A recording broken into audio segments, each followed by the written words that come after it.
દાહોદ જિલ્લાના દેવગઢ બારિયા તાલુકાના ભડવા ગામે આવેલા વાટિકા ગ્રીન રિસોર્ટમાં જાણીતી ગુજરાતી ફિલ્મ ધૂળકી તારી માયા લાગી પાર્ટ 2નું શૂટિંગ ધામધૂમથી ચાલી રહ્યું છે. તો અગાઉ પણ અનેક ફિલ્મોના શૂટિંગનું કેન્દ્ર રહી ચૂકેલા દેવગઢ બારિયા આ વિસ્તારમાં આ નવા શૂટિંગને પગલે સ્થાનિક લોકોમાં ભારે ઉત્સાહ જોવા મળી રહ્યો છે. ત્યારે પોતાના માનીતા કલાકારો તેમજ શૂટિંગની ઝલક મેળવવા માટે આસપાસના ગ્રામજનો મોટી સંખ્યામાં રિસોર્ટ કાંઠે ઉમટી પડ્યા હતા. ધૂળકી તારી માયા લાગી ભાગ 2નું શૂટિંગ ચાલી રહ્યું છે અને જેમ પહેલો ભાગ લોકોના દિલોમાં હજી સુધી ઘૂસી ગયો છે, જેમ હજી બી નાથીઓ અને ધૂળકીને અદ્ભુત પ્રેમ કરી રહ્યા છે.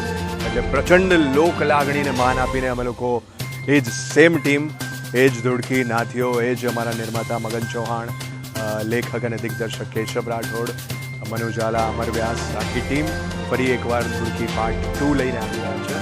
જે અરવલ્લી જિલ્લા બાયડમાં શૂટિંગ થયું ને અત્યારે અમે લોકો દેવગઢ બારિયાની આસપાસ આ વાટિકા ગ્રીન રિસોર્ટ જે બહુ જ બ્યુટિફુલ જગ્યા છે ત્યાં શૂટિંગ કરી રહ્યા છે.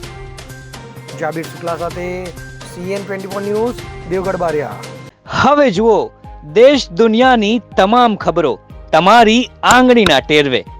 ઉઠાવો મોબાઈલ અને Google Play Store પરથી ડાઉનલોડ કરો અમારી CN24 ન્યૂઝ મોબાઈલ એપ.